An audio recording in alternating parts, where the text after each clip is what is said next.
nanone dore umwaka urashize kandi ntuzuratashe twongere twishime tunezerwe dushimire Imana.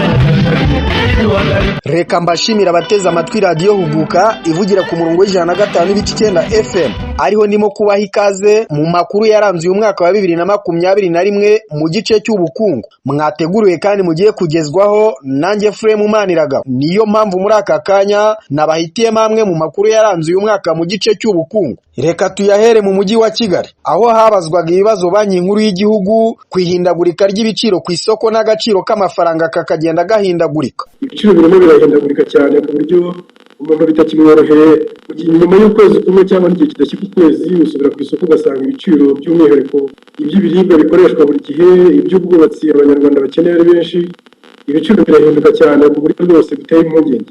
Ese hari icyaba kirimo gukorwa kugira ngo ibyo biciro byongere gusubira ku murongo igihe runaka gifite n'ibintu bigaragaza yuko hari impinduka zabaye mu bukungu bw'igihugu? Guta agaciro k'ifaranga ry'u Rwanda bihuzwa bite n'izamuka ry'ibiciro bya hato na hato? Iyo turebye pouvoir d'achat wenda ishobora kuba itari nziza n'irizamuka, nagira ngo wenda guverineri wa Benin uko bahuza ibyo bintu. Niho guverineri wa banki nkuru y'igihugu John Rwangombwa yasubizaga ibibazo avuga ko hari ingamba leta yafashe kuri ibi bibazo. Ni ingamba za leta ziro zo kongera ibyo twohereza amahanga, agaciro kakagendana n'imiterere y'ubukungu bwacu. Uko ibyo twohereza amahanga bigenda bizamuka, birimo birazamuka, ariko ibyo dukora amahanga nabyo birakomeza kuzuka kuri base nini cyane ugereranyije n'ibyo twohereza amahanga. Ntabwo iyi depreciation year average n'ubundi iri hagati ya 3-5 muri medium term.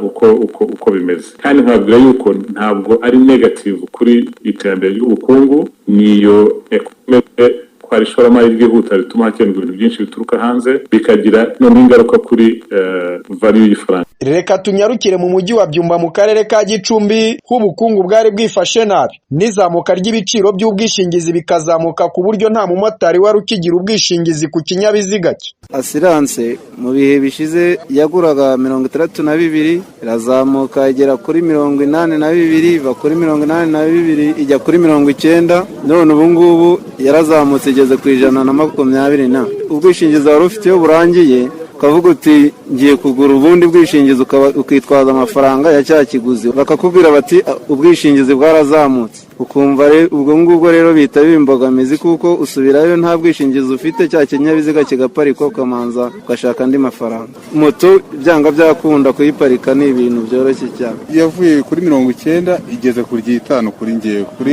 RA bakabigiza wenda nko kuri radio ukabimenya byo Assurance ko byuri, ariko ntabyo tumenye, tubibona ari uko bidutunguye nyine. Nyamara Tuhirwe Olivia umuyobozi mukuru wungirije mu kigo cy'ubwishingizi cya Radiant we yavugaga ko ikibazo kizamuka ry'ibiciro by'ubwishingizi byatewe n'igihombo bahuye nacyo. Kubera igihombo natwe twagiye tugira kuri iyo business cyangwa se kuri ubwo bwoko bw'ubwishingizi, wenda mbahaye nk'urugero, umwaka ushize twashoboye kwinjiza miliyari 2.4 za prime, ariko umwaka warangiye twishyuye miliyari 4.7. Namwe nko kumubizi natwe tuba dushaka inyungu mu byo dukora, kandi tufite nawe tuba turebera bakatubaza bati ibi bintu murimo gukora bimeze buri mwaka mu byo kuri moto twagiye duhomba. Ego ibyo twabiseguyeho tuvuga ko ubutahiye communication izagitangwa. Tony Kuramba ushinzwe ubwikorezi muri Rura yagiraga inama abamotari kugana ibindi bigo by'ubwishingizi, aho yavugaga ko atari Radiant yonyine ihari. Umumotari yemeye kwihitiramo assurance akorana nayo, ni uburenganzira bwe. Ni nayo mpamvu twashatse n'inzira ya kabiri yo kugira ngo tuborohereze. Iyo nzira ya kabiri rero birashoboka ko batari bayimenyera, uretse ko hari abayikoresha. Mu bakangurire mubabwire ngo umumotari afite uburenganzira kugura assurance aho ashaka. Mu gihe iyo assurance afite idakorana n'Irembo, mubabwire ko tubafitiye inzira ya kabiri inyura kuri platform ya Rura, twabashyirira telefone bashobora guhamagara ugize ikibazo agahabwa ubusobanuro, hari iriya nimero imaze iminsi barayizi 22222. Naho tugarutse mu mujyi wa Kigali, porogaramu yitwa SCADA yari ishinzwe kubarura umuriro wakoreshejwe n'uwatakaye ntiyashoboye gukora uko bikwiye. Ikigo gishinzwe ingufu REG imbere y'abadepite bagize komisiyo ishinzwe gukurikirana imikoreshereze y'imari yasabwe ibisobanuro kuri iyi porogaramu ya SCADA. Mugenzi wacu Nkurunziza Pacifique aha yari ahatubereye. Mu isesengurwa rya raporo y'umugenzuzi mukuru w'imari ya leta yo mu mwaka wa 2019, abadepite bagize komisiyo ishinzwe gukurikirana imikoreshereze y'imari n'umutungo by'igihugu PAC basanze mu kigo gishinzwe ingufu REG hari ikibazo cya porogaramu yitwa SCADA yaguzwe amafaranga agera kuri miliyari 20 z'amafaranga y'u Rwanda, yari ifite inshingano zo kubarura umuriro wakoreshejwe n'utakara, ariko iyo porogaramu ntiyakora ku gipimo cyifuzwa. Uyu ni Depite Muhakwa Valence, perezida wa komisiyo ya PAC. Hari ikibazo kimaze igihe cy'ikoranabuhanga rya SCADA ridakoreshwa uko bikwiye. Ubu buryo bw'ikoranabuhanga bwaguzwe na Electrogas ku giciro cy'amayero miliyoni 24,644,533. Ibi kandi bigaragaza ko iri koranabuhanga rikoreshwa igice, bityo bikaba ritabyazwa umusaruro ungana n'amafaranga yarishowemo. Mwasobanura impamvu ituma inganda zose zitanga umuriro zidahuzwa na SCADA?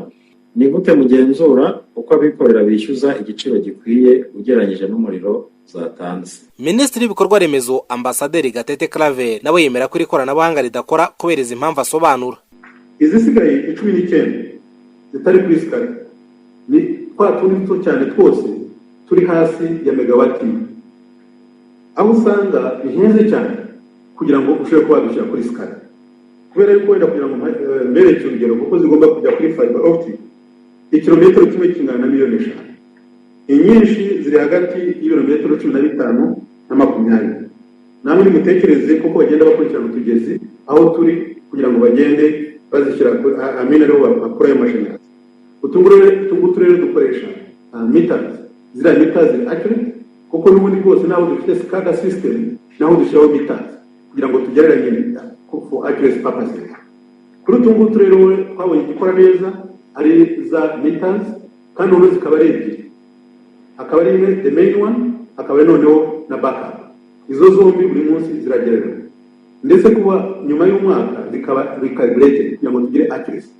Kugeza ubu ngubu rero zakoraga neza tubona ko nta kibazo gihari. Tugarutse mu karere ka Muhanga mu murenge wa Kabacuzi, muri uyu mwaka wa 2021 hakunze kumvikana ihindagurika n'izamuka ry'ibiciro bya gaze, ariho bamwe mu bahatuye bakoresha n'izi gaze bakunze gutakira leta ngo igire icyo ikora ku izamuka ry'ibi biciro. Ibaye itugeraho byoroshye cyangwa ikaba hari ahantu icuruzwa hafi muri iyi santere ya Rutongo, byaba nta kibazo kuyikoresha, ariko kubera kujya kuyizana i Muhanga bitubera imbogamizi, transport yo kuyizana no kubihenze nabyo birakabije. Mbere ngitangira kuyikoresha nayifatiraga 12,000, ariko ejo bundi nasiwe nsanga yageze kuri 13,500. urumva hiyongeyeho icyatanu ni ibiro 12. Tukaba twifuza ko leta wenda yamanura ibiciro kuri gaze tukaba twese twayitabira. Naho umuyobozi w'akarere ka Muhanga Madame Kayitare Jacqueline nawe yemeraga ibyo aba baturage bavuga, nawe akemeza ko ibiciro bya gaze bikiri hejuru.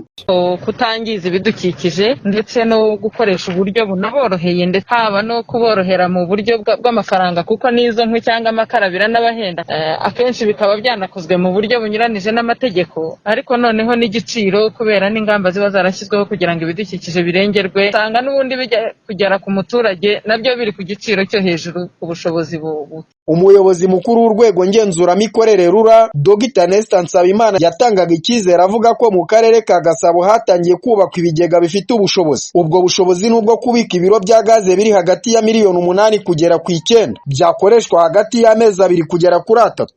Kijyanye n'ububiko ngira ngo mu by'ukuri ni nacyo ni twavuga ko hari ibyo leta irimo ikora ifatanyije n'abikora ku giti cyabo kugira ngo icyo kibazo gikemuke vuba. Hari nk'ububiko bugiye kubakwa Rusororo buzaba rwose bufite ubushobozi buhagije.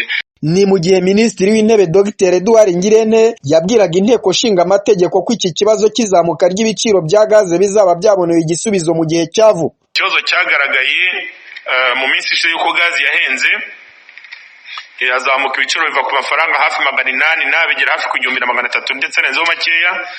Nagira mubwire ko iki kibazo turimo kugifixa turimo kugikemura ndetse ibisubizo bizaboneka bitarenze iminsi 10 niyo twihaye. Twabanje kwiga neza uko value chain ya gas itekeshwa ikora kuva aho gas tuyikura kugeza mu Rwanda, uburyo igomba kuba regulated igashyirwamo umurongo, tukamenya buri nyungu wese uri muri icyo gikorwa agomba kubona, nta buri nyungu y'umurengera ngo binanize umukonsomateri kubona gazi ye. So turimo kwitunganya ku buryo imibare yose izaba yagiye hamwe ndetse n'umurongo watanzwe bitarenze iminsi 10. Iminsi 10 niyo myinshi guhera uyu munsi. Icyo kibazo nagira numvikanishe ko tukizi. Guverinoma y'u Rwanda ihagarariwe na Minisiteri y'Igenamigambi ubwo yagaragarizaga inteko rusange y'abadepite yiga ku mushinga w'itegeko rihindura itegeko nomero 016 akarongo kaberamye 2018 ryo kuwa 13 z'ukwa 4 2018 rishyiraho imisoro ku musaruro nyuma y'uko ritangiye gukurikizwa hagaragayemo ibibazo by'ingenzi bikeneye gukosorwa. Bikaba byarasobanurwaga na Bwana Tuyisabe Richard, umunyababanga wa leta muri Minisiteri y'Imari n'Igenamigambi ushinzwe imari ya leta. Byagaragaye ko hakenewe kuvugurura itegeko ririho rihuzwe n'ibitekerezo bishya byerekeye umushinga wa Kigali International Financial Center, ariyo cyo cyerekezo turimo kuganamo nk'igihugu. Uyu mushinga w'itegeko wateguriwe gukemura ibibazo hamwe n'ibindi byagiye bigaragara mu gihe umushinga w'itegeko waganirwaga. Mu bitekerezo byatanzwe n'abadepite babajije imikorere y'iri tegeko mu bihe bidasanzwe. Depite Bihugumisa Theoneste Safari ubwo yumvikanaga bibaza. Iyo abantu baba barimo wenda nko mu baturage hakaza ibibazo bitandukanye, natanga urugero wenda nk'ibiza cyangwa se nk'izuba, abaturage bagahomba, ajya ngo bazanga mu gihe igikorwa n'icyo kugira ngo urwego rw'imisoro kandi changes zigaragara cyane nk'izuba ikava mu mwaka wose cyangwa imyaka 2, abo baturage gasanga mu gihe nabyo badafite amafaranga ko batanga umusoro. Cyane kwa ministeri y'Abakozi neza kumpanga igikorwa. Mu gusubiza Depite Bihugumisa, Tuyisabe Richard nibwo yafataga umwanya akamusubiza kuri ibyo bibazo. Ikibazo cy'abagiraho ingaruka n'ibiza, disaster losses yes zibaho, bitavuze ko twakomeza kurebera ko bajya muri icyo gihombo, ariko nanone tuzirikane ko dufite inshingano yo gukumira ni kubagira n'ibyo bibazo ka leta.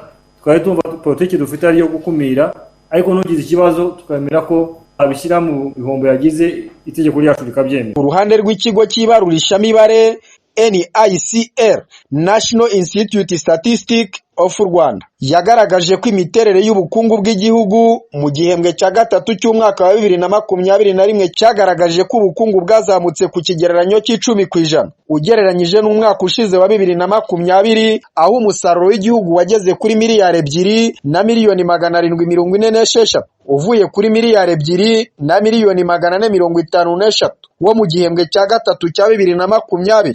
Umusaruro uva kuri serivisi ni uri ku isonga ku kigereranyo cya 48% by'umusaruro mbumbe wose. Ubuhinzi bwatanze 23%, naho inganda zatanze 21%. Umuyobozi mukuru w'iki kigo cy'ibarurishamibare Murangwa Yusufu yagarukaga ku ruhande rw'ubuhinzi mu musaruro mbumbe rugenda rugabanuka ukurikije ibipimo uko bigenda bubigaragaza. Yavuze ko byatewe n'izindi nzego z'ubukungu ziba zazamutse cyane, aho yagaragaje ko mu ntangiriro rwari ku ijanisha rya 30%, bikagenda bigabanuka bikagera kuri 20%. Mu buhinzi umusaruro w'ibihingwa ngandurarugo wiyongereho 3%, mu bihingwa ngengwabukungu wiyongereho 2%, bitewe n'izamuka rya 4.7% ry'umusaruro wa kawa ndetse n'9.1% by'umusaruro w'icyayi. Ahari naho kugeza ubu Rwanda ruhagaze ku inota rya B+ mu bijyanye n'ubukungu bw'igihe kigufi, naho wajya mu bukungu bw'igihe kirekire u Rwanda rukaba ruhagaze ku inota rya B. Sibana Claude na Strato Habyarimana n'abasesenguzi bakaba n'impuguke mu bintu by'ubukungu, bo baragaragaza ikigenderwaho kugira ngo iri nota ritangwe, ari nako bavuga ko u Rwanda rutigeze rwitwara nabi muri iki gihe kitari cyoroshye cya COVID-19. Bareba imitegekere y'igihugu cyane cyane iyo bashyira ibihugu mu byiciro. Ikindi cya kabiri bakareba n'ubushobozi bw'icyo gihugu mu mizamukire y'ubukungu. Ikindi bakanareba n'uburyo igihugu gikorana n'ibindi bihugu mu kwakira amafaranga cyangwa se external liquidity. Hanyuma bakanareba n'ishoramari mpuzamahanga uburyo rikorwa naho rigeze. Bakanareba nanone uburyo imisoro yakwa itanabera n'abaturage umuzigo. Ikindi nanone cyane nyuma bakareba uburyo ifaranga ricunzwe neza mu gihugu cyacu. Rero ibyo byose bicunzwe neza. Iyo uburyo babikoze, n'icyo abanyarwanda tugomba kumva nuko mu by'ukuri ntabwo turi habi, kuko turacyafite ibindi byiciro biri inyuma yacu. Haracyariho se, hakabaho na de. Izo za de rero nizo ziba zigifite ukuzahara mu bukungu, haba kuzahara mu kwishyura amadeni, haba kuzahara mu bucuruzi, haba kuzahara mu ishoramari. Ariko twebwe mu by'ukuri kiriya cyiciro cyacu ugereranyije n'ibihugu turi kumwe nabyo bifite iyo be, usanga u Rwanda barushima yuko rwari rufite ingamba nziza zo gucunga ibijyanye n'amadeni, rukaba rwari rufite noneho n'ubukungu mu by'ukuri busa naho imbere hagaragara neza, kubera imishinga imwe n'imwe nk'imishinga yo kubaka ikibuga cy'indege, imishinga yo kuvugurura imihanda, imishinga yo kubaka ibintu by'amashanyarazi, imishinga y'amashanyarazi. Ibyo byose bishyize hamwe bitanga icyizere ko mu by'ukuri ubukungu nubwo turi mu bihe bibi budashobora kuzasubira inyuma ngo bujye hasi. Ariko nanone bukavuga ngo nubwo ari uko bimeze, biragaragara yuko mu minsi iri imbere icyo cyizere gishobora kugabanuka mu gihe nta gikozwe kugira ngo hazamuke ibintu byoherezwa mu mahanga, hazamuke ubukerarugendo, amafaranga aturuka mu bukerarugendo, hanyuma hazamuke umubare w'amafaranga wenda abanyarwanda baba hanze bohereza bagenzi babo baba mu Rwanda. Ibintu nk'ibyo mbese bituma amafaranga u Rwanda rukenera gukoresha buri munsi bita current account asa ntaboneka. Iyi niyo nkuru itugejeje ku musozo mu makuru y'ubukungu yaranze uyu mwaka wa 2021. Sinasoza ntongeye kubibutsa ko yari amakuru yaranze uyu mwaka mwateguriwe kandi mukagezwaho nanjye Frem Maniraga. Ndabashimiye nk'abakunzi ba Radio Huguka. Sinasoza ntabifurije kugira umwaka mushya muhire wa 2022 no gusoza wa 2021 mu mahoro y'Imana. Nimugire ibihe byiza.